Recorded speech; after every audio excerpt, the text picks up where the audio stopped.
देखिए, विधानसभा का 3 दिन का था सेशन था, तो उस टाइम कल मैंने कहा था भाई इसके बारे में समीक्षा आज करेंगे। तो जो इन टोटलिटी हुआ है ये सेशन बिल्कुल नीरस, और जो सरकार ने जितने जवाब दिए कोई संतोषजनक जवाब नहीं दिया, क्योंकि इनके पास कोई अचीवमेंट है ही नहीं दिखाने के लिए।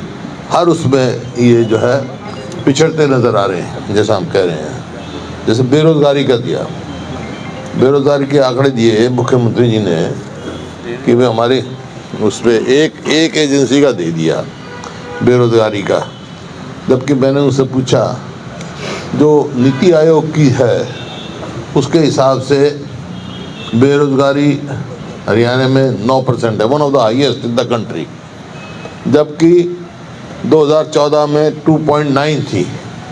बेरोज़गारी घटाने के लिए और वजह और बढ़ा दी इसमें एम्प्लॉयमेंट। और ये देखो, ये मेरा कहना नहीं है, ये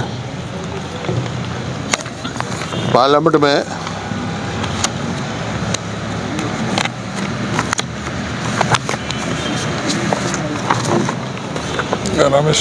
दीपेंद्र का सवाल था और उसमें जो जवाब दिया है मिनिस्टर ने, उनके जो रामेश्वर थे स्टेट मिनिस्टर, उसमें ये 9% आया हुआ है। ये लोकसभा का जवाब दिया हुआ, राज्यसभा में सॉरी, जबकि 2012 में 4.3, 2014 में 2.9 और 15-16 से बढ़ती चली गई।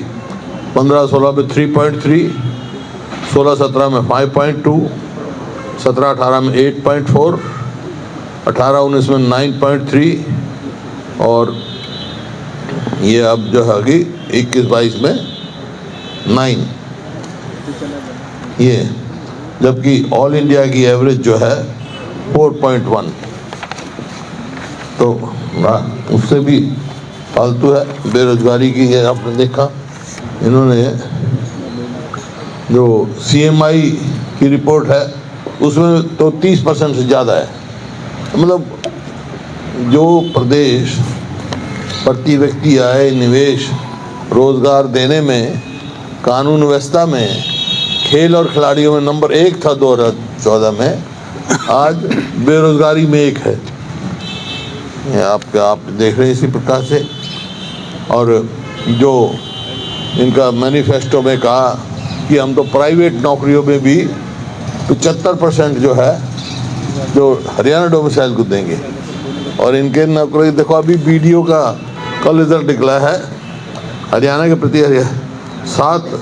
सरकार 7 BDPO भर्ती किए हैं, जिसमें से 4 गैर हरियाणवी हैं।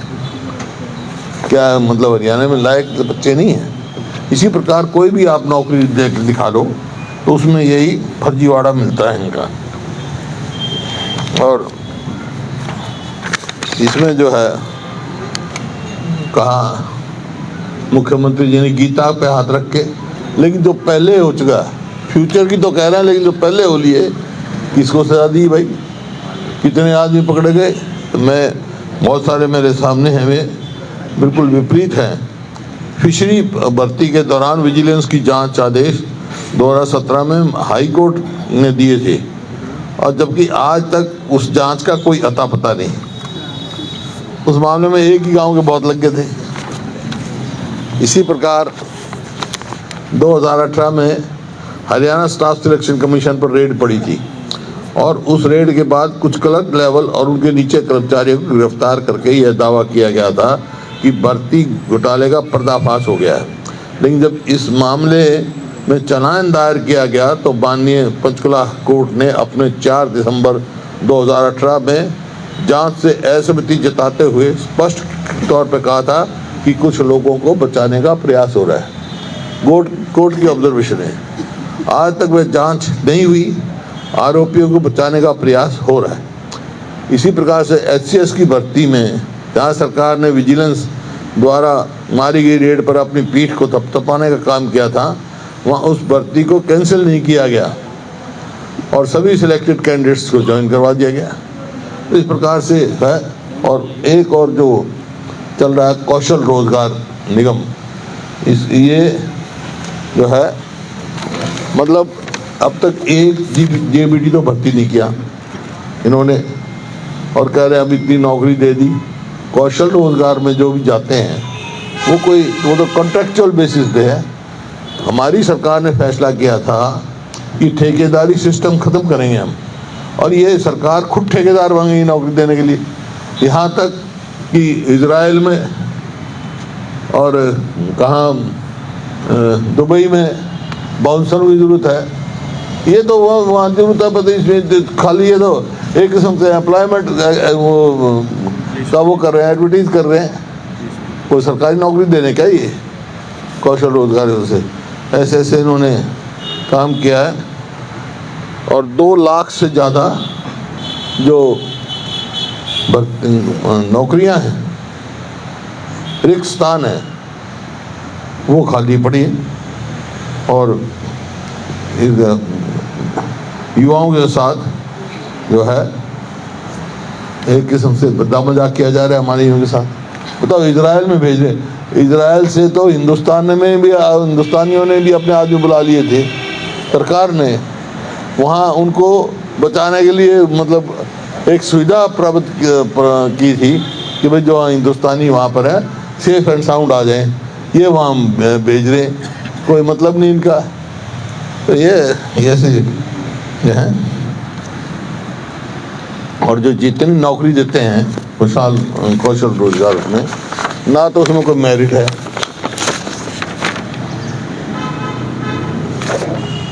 ना कोई है, ना कोई रिजर्वेशन है, ना पक्की नौकरी है, फिक्स्ड है। और कोई भी एजेंसी एडवर्टाइज करती है हमारे को चाहिए, वो कौशल रोजगार योजना में डाल देते हैं, तो ऐसा तमाशा बना रखा है।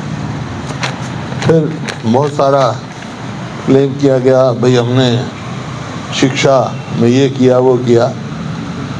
जो एजुकेशन पॉलिसी है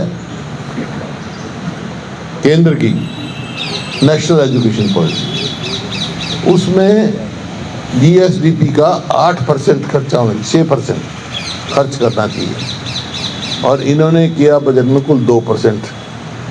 स्कूल बंद कर दिए, आधी से ज़्यादा टीचर्स की वैकेंसी खाली पड़ी 50%, और एक जेबीटी भर्ती नहीं किया। हाईकोर्ट जुर्माना करती है, और फिर हाईकोर्ट जुर्माना करती है, और ये खुद मानते भाई हमारी इतनी जगह खाली है। आरबीआई रिपोर्ट के भी मुताबिक भी हरियाणा ने शिक्षा पर खर्च कम किया है, जो करना चाहिए। तो शिक्षा का तो बंटाधार इन्होंने कर दिया। एक भी 11.76% कम, 11% कम किया इन्होंने। तो एक भी जो है जेबीटी भर्ती नहीं किया इन्होंने। और अब टीजीटी पीजीटी ये भी कौशल रोजगार योजना में दे रहे हैं। मतलब ऐसे है कि ना तो उनकी पेंशन होगी कभी, ना नौकरी पक्की मिलेगी, 2 साल के बाद क्या होगा उनका, ना तनख्वाह पूरी, ना तनख्वाह पूरी। इसी प्रकार से जो हेल्थ के मामले में बहुत इन्होंने क्लेम किया, उसमें सरकारी क्षेत्र में जो है ना जितने मेडिकल कॉलेज हैं, एक एक करके बताता हूँ कि ये कहा था हर ज़िले में मेडिकल कॉलेज खोलेंगे, वो तो दूर है, कोई खोलने का कोई वो नहीं है। लेकिन रोहतक पीजीआई में 5144 सैंक्शन पोस्ट है, और उसमें से 2385 खाली हैं। ये तो है। इसी प्रकार करनाल में कल्पना चावला मेडिकल कॉलेज में 944 सैंक्शन पोस्ट है, जिसमें से 459 पद खाली हैं।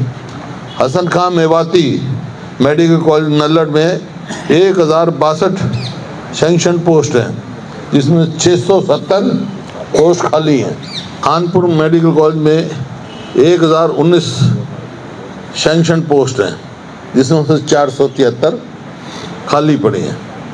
मेडिकल कॉलेज फरीदाबाद में 878 सैंक्शन पोस्ट है, जिसमें 492 पद खाली पड़े। 692 692 पद खाली पड़े हैं। 878 में 692। 878 में तो कहाँ जाएंगे लोग? मतलब ऐसी परिस्थिति कर दी, बिल्कुल स्वास्थ्य सेवाओं का भट्टा बटा दिया। गवर्नमेंट की तो यही कॉलेज है जो मैंने कहा, गवर्नमेंट रन तो यही मेडिकल कॉलेज हैं, उनकी ये स्थिति है, किसी भी एक जगह भी नहीं। मैंने तो कहा था कि पीजीआई में जाओ रोहतक में, वहाँ जबकि हमारे समय में दवाई फ्री थी सबको, वहाँ अब आपका साबुन नहीं है, डॉक्टर कहते हैं। ऐसी परिस्थिति कर दी। दवाई, हाँ सफाई नहीं है, हाँ फिनाइल नहीं है, साबुन नहीं है, तो ये परिस्थिति है वहाँ पे। इसी प्रकार से हर वर्ग का, जैसे मैंने कहा, हमारे समय में आज पूरे हरियाणा की सब्जी मंडियाँ हड़ताल कर रही हैं, हड़ताल पे हैं आज कोशिश की उन्होंने। क्यों? क्योंकि जिस हिसाब से महंगाई बढ़ रही है, महंगाई का असर सीधा लोगों पर पड़ता है जब सब्जी के भाव बढ़ते हैं। तो इसलिए उस समय हमने ये सोच के कि लोगों को ठीक दाम पे सब्जी मिले, हमने मार्केट फीस इस पर ज़ीरो कर दी थी सब्जी मंडियों में। आज इन्होंने मार्केट फीस बढ़ा दी और ये भी कहा 2% लगा दिया है। व्यापारी और अफसाई के राजबोल महीने दर लेना, एक बार इकट्ठा होने के निर्णय लिया, इकट्ठे ही ले लेते हैं, एडवांस में कर रहे हैं भाई हमारे को दो, जितना टैक्स एंटिसिपेटेड है, पहले तो हुआ नहीं। तो मैं तो ये कहना चाहता हूँ कि भाई ये महंगाई बढ़ रही है, आम आदमी वसूल करती है, सब्जी मंडियों में कोई मार्केट फीस नहीं होनी चाहिए। हमने पहले भी माफ़ की थी, भाई हमारी सरकार आई तो फिर हम इनको छूट देंगे सब्जी मंडियों को। इसी प्रकार जो क्राइम है, क्राइम एनसीआरबी की रिपोर्ट के मुताबिक आप देखेंगे तो महिलाओं की असुरक्षा में टॉप पर है हरियाणा, यहाँ असुरक्षित है।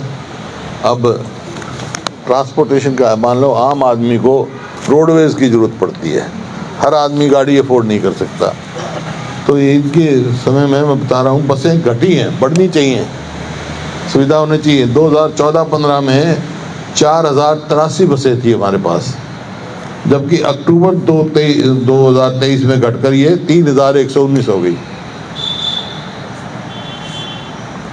जो कि सैंक्शन बेड़े की संख्या से 1700 बसें कम, 1700 बसें और होनी चाहिए थी जिस हिसाब से लोड बढ़ता है इसका। तो सुविधा मतलब कह तो देते हैं भाई हम लड़कियों को ट्रांसपोर्ट करेंगे, बस तो है नहीं इनके पास। बसों का इस्तेमाल तो जो इनकी यात्रा चल रही है उसमें सरकारी तंत्र का इस्तेमाल कर रहे हैं, बच्चे खड़े रहते हैं, ये इनके सरकारी तंत्र इस्तेमाल कर रहे हैं। ये स्थिति है। एक फिर फसल बीमा योजना जो है, प्रीमियम ज़्यादा गया है, लोगों को अब तक मिला नहीं, ना बाढ़ का पैसा, बाढ़ में जो फसल ख़राब हुई थी उसका मिला, क्योंकि क्लस्टर 2 में तो जो है उन्होंने इंश्योरेंस कंपनी ने प्रीमियम तो ले लिया, लेकिन आगे कार्रवाई करने से मतलब रहेगा। यहाँ तक है कि हरियाणा वर्ष 2022-23 में एसी एक कंपनी है, AIC कंपनी ने किसानों से 703.84 करोड़ रुपया प्रीमियम लिया, लेकिन कुल उसमें 7,86,00,000 रुपए ही का मुआवजा दिया, प्रीमियम दिया। और ये तो मतलब दिया हुआ है वहाँ पे लोकसभा में आंसर आया, ये दिखा निकाला भाई, हाँ ये होगा ना, निकालना इसका आंसर। तो 700 कुछ तो प्रीमियम और 7 करोड़ मतलब कंपनसेशन, इतनी लूट मची है प्रधानमंत्री फसल बीमा योजना में।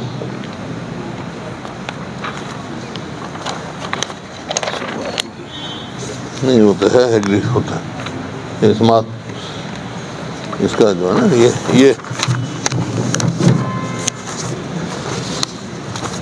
ये दिया हुआ है AIC, हरियाणा में AIC 703 करोड़ रुपया प्रीमियम और 7.46 कंपनसेशन। तो मेरा कहने का मतलब कोई भी आप विषय उठा लो, इनका दिखाएं। इसी प्रकार से हरियाणा में खिलाड़ियों की दुर्दशा हो रही है, वो कोर्ट में जा रहे हैं, कोर्ट के आदेश के बाद भी उनको नौकरी नहीं लग रही, तो उनका प्राइज मनी नहीं मिल रही। इसी प्रकार से जो चीफ मिनिस्टर की घोषणाएं हैं मुख्यमंत्री जी की, वहाँ घोषणा तो बहुत कर देते हैं। विधानसभा में यही हुआ, हर एमएलए उठा, उसने यही कहा, अगर जी फलाने सन में वहाँ घोषणा करके आए थे हमारी सड़क की, कोई कह रहा पुल की घोषणा करके आए थे, कोई कह रहा था बस के अड्डे की घोषणा करके आए थे, लेकिन कोई कह रहा था कॉलेज की घोषणा करके आए थे, कोई नहीं। 2022 ये जो है जनवरी 2022 से लेकर 2023 तक की स्वयं मुख्यमंत्री मनोहर लाल जी की 1770 घोषणाएं कर चुके हैं, लेकिन पूरी कुल 262 हुई हैं। देखिए इनकी नॉर्म्स जो FRBM में जो नॉर्म्स थी 2005 में, जैसे हमारे समय में तो 15 या 17% थी, अब 30% इन्होंने कर दी, लेकिन अगर इनका लगाए हिसाब तो दे हैव क्रॉस लिमिट, 37.7% हो गई against the norms of 30% fixed by finance commission. Finance commission ने 30% की थी, क्योंकि FRBM 2005 में ये लिखा हुआ है state debt must include internal borrowing, मतलब loan raised by the government directly, फिर पब्लिक अकाउंट डिपॉजिट्स, ये स्मॉल सेविंग वगैरह, and government guaranteed loan raised by government companies. According to state debt to GSDP comes to 37.7%. Against the norm of 30%. Against 30% fixed. During the 9 years, the government has placed the state into debt trap, and hence we are likely to face Punjab-like situation. मैं कई दिन से कह रहा हूँ, लेकिन ये इस बात को मानने की तैयार नहीं है, सही फिगर देते नहीं है। ये तो कहते हैं हम विद इन नॉर्म्स हैं, लेकिन नॉर्म्स को क्रॉस कर चुके हैं। 37% हो गया इनका।